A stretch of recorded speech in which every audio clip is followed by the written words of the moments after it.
Medyo ano naman, mga kampante naman ang lugar namin mga kautol, kaya lang ay bukas ho ang dating.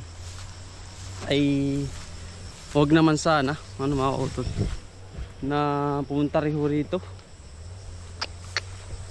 Kaya ngayon ay ililikas natin yung baboy, baka mamaya ay panay-asa na po naman yung ano, yung pinakang madadali ay yari ang ating hayop. Ano, ilikas na natin, baka mamaya mabagsakan. Yan, papakita ko sa inyo mga kautol ang pang ngayong ano, hindi pa nadaan pero talagang punteriya ay Quezon Province din. Hindi naman yung sigurong, kasi paiba-iba eh. Nung Friday, kahapon Friday ay ang sabi ng Pag-asa ay Friday ng gabi or Sabado ng umaga ang dating. Ay kaya lang na iba po ngayon, Linggo na daw ang dating. Kaya ngayon ay Sabado, ay hindi ko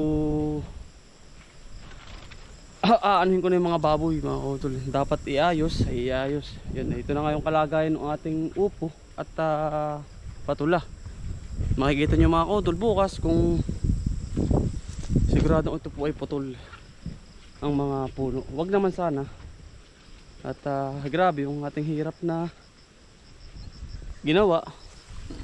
Ano? Yan. Ito po mga kautol, mamaya tayo magbibihis at ilalakad ko muna kayo din. Mga kautol, ito na po yung ating upo. Ayan ay siyempre mga kautol, yung ating upo yan dyan pa rin. Ayan. May bulaklak na siya. Ayan. May bulaklak na. Ayan. Magandang dahon.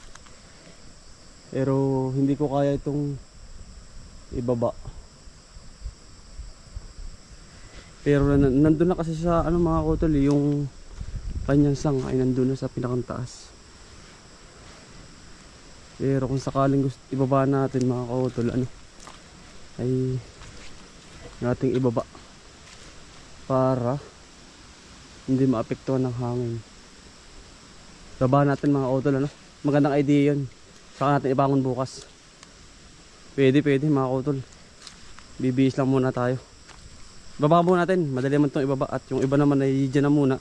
Itong katulad nito ay nasa taas. Baba natin mga kautol, pwede pa naman yan, para hindi maapektuhan masyado ng hangin. Ano po, umiikot yung hangin mga kautol sa taas. Ngayon itong ating mga halaman ay gawa natin ng paraan para hindi sila yung mga ganito matitibay na to eh. Yung mga ganito hindi pa, babaan natin sila. Kaya pa naman natin, pero kung nasa taas na ito hindi kaya natin ibaba yan kasi puro ano pa yan eh. Pero kapag ganito kaya pa yan. Yan, nang hindi mabugbog ng hangin, kaya pa ito. Pero yung patula hindi na kaya mga kautol, para hindi sila ma-stress ano. Babaan natin ang gusto kasi bubugbugin po yan eh. Alam niyo naman mga kautol ang hangin. Yan, ganito hindi na kaya yan. Yan, baba muna natin to, mga baba na iba. Mamaya ho ang dating eh. Huwag naman sana. Talagang marami po. Yung Cebu bago pa na nakaka-recover eh. Hindi pa nga halos eh. Ay ano na, bago dadali na uli ng bagyo.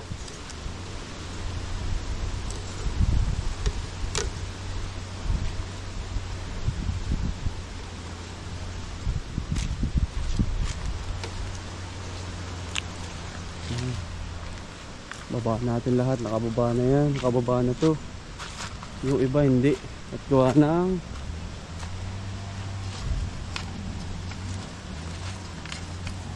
pero okay na yan. Itong mga ganito maliliit pa ay may ano pa to, mamamatay pa to. Buhal natin, buhal muna kayo ha. Saka ako na kayo tatayo. Yan. Ganyan muna kayo dyan. Nang hindi kayo mabugbog masyado ng malalakas na hangin at super typhoon. Buhal muna natin to.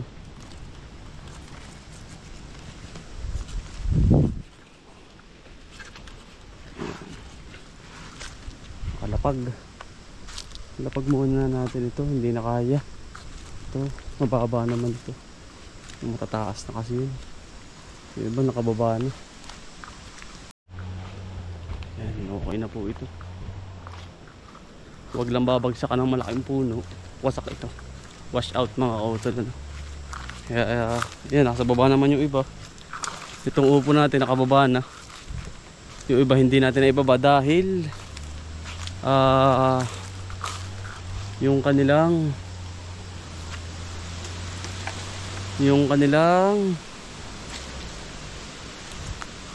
sanga ay nasa taas na, level na nasa taas na po.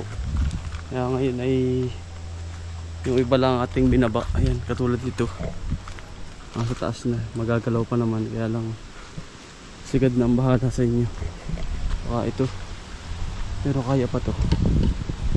Kayang naman. Ibaba kita. Ibababa kita para magandang iyong kalagayan. Iyon. Saka ito, kaya pa naman siguro to, mga auto. Oops.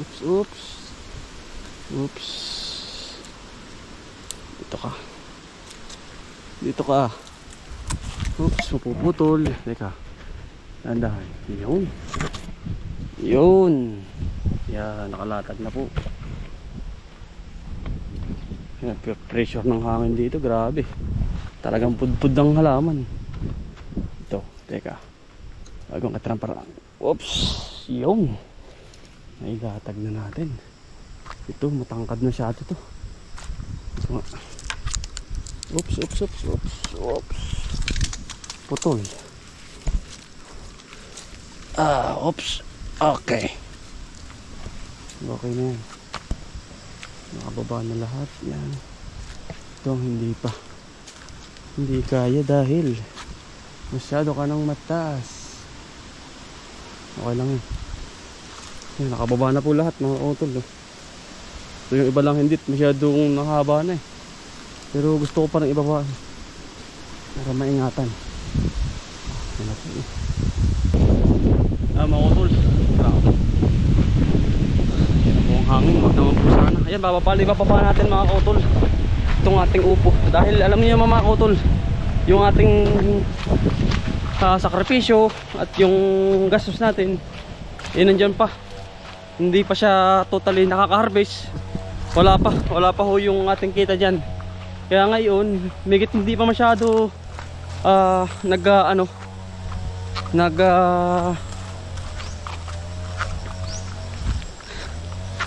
nagtaas ay may pag-asa pa mga kutol tayo makasurvive itong ating upo. Yan. Bali quality ito mga kutol, lahat quality yan. Magandang resulta. Yan, nakababa na yung iba. Ibababa natin dahil grabe yung bagyo. Yan. Kaya muna natin sila nakababang ganyan. Yan, ibubuhal muna natin. Yan. At alam niyo naman mga kautol, ay yung ating sakripisyo ay nandito pa. Yan, bubuhal natin. Kaysa mahampas ng hangin mga kautol, ano? Yan. Hayaan mo natin agan yan. Naka-ready. Yan.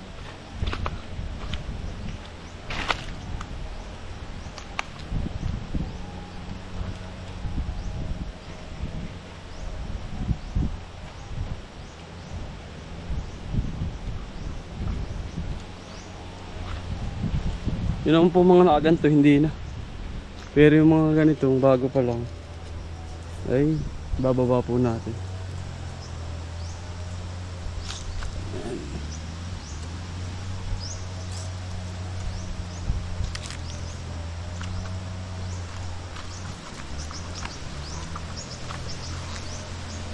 Ang taba natin.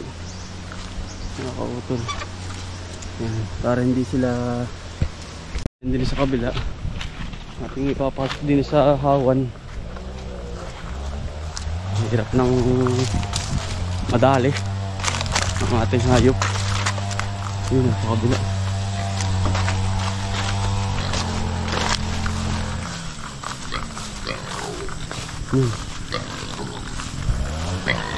Bumagsak na nga yung punong isa mga kautol. Yan. Yung lagang baba. Bumagsak na po rin. May muntik na matamaan. Aking isang kaya lilikas na natin. Nagbuhol na mga kautol dahil din sa may punong nagkabog. Kagabi po hindi ito ganito eh.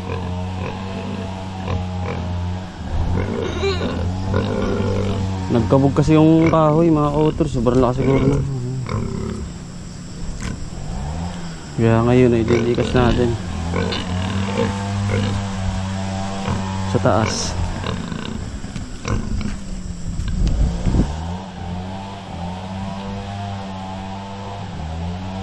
Para safety siya.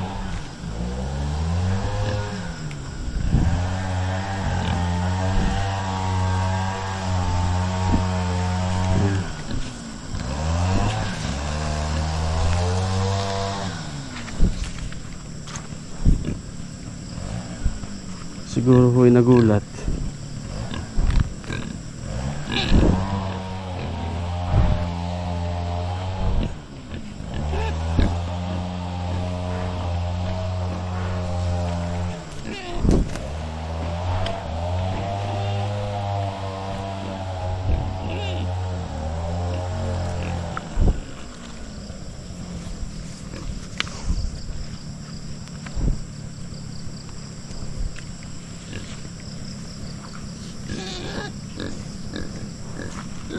Atin mga kautol, itong ating upo dahil alam niyo mga kautol, yung ating sakripisyo at yung gastos natin nandyan pa, hindi pa siya totally nakaka-harvest.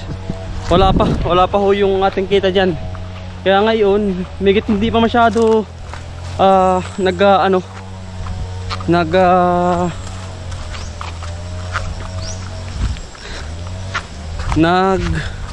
taas ay may pag-asa pa mga kautol tayo makasurvive itong ating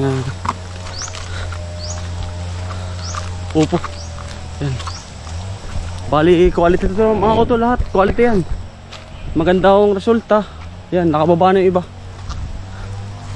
ibababa natin dahil grabe yung bagyo. Yan,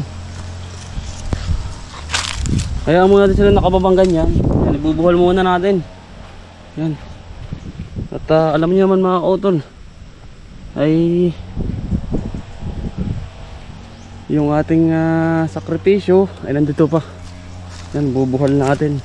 Kaysa mahampas ng hangin mga kautol, ano? Yan. Hayaan muna natin agad yan. Naka-ready. Yan.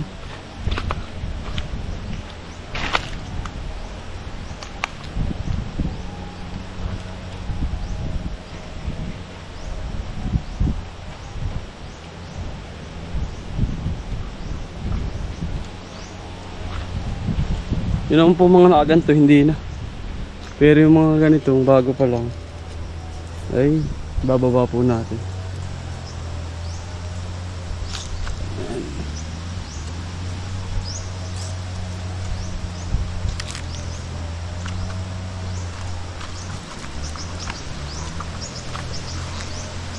Yan, baba natin.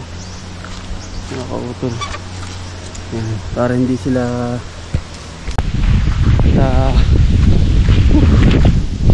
nakapasok na daw po mga kautol yung bagyong Yuan ay,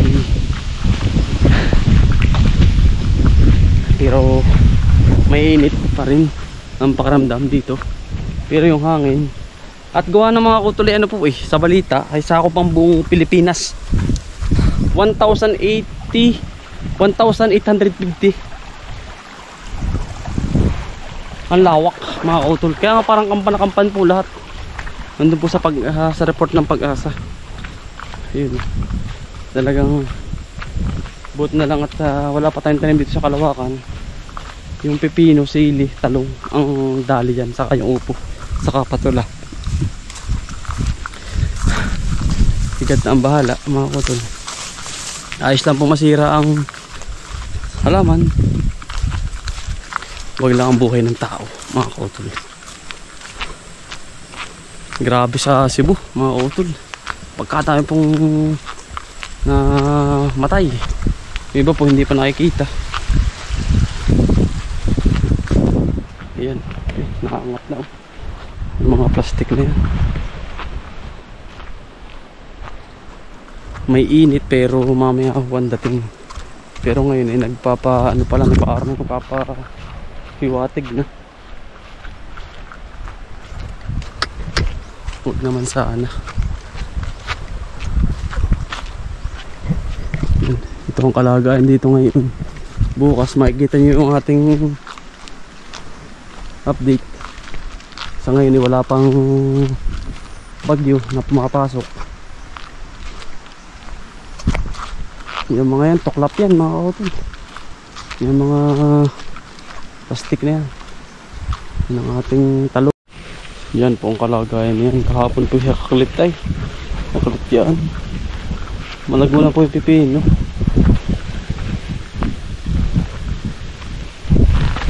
Malago na. Nakautol. Kaya lang ay bagyo naman ang dadali. Hari po yung mawasak.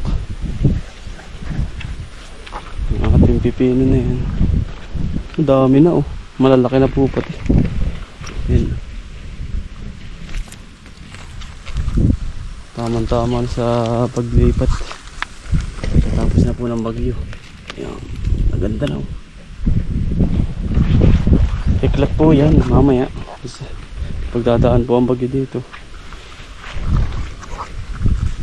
Pero lapat pa naman, di pa naman po masyado ano ang ating pipino. Para malago na.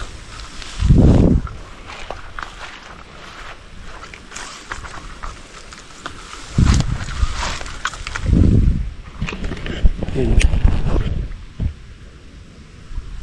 Malago na. Kaya lang pag lumapat ang hangin, pasak din po yan.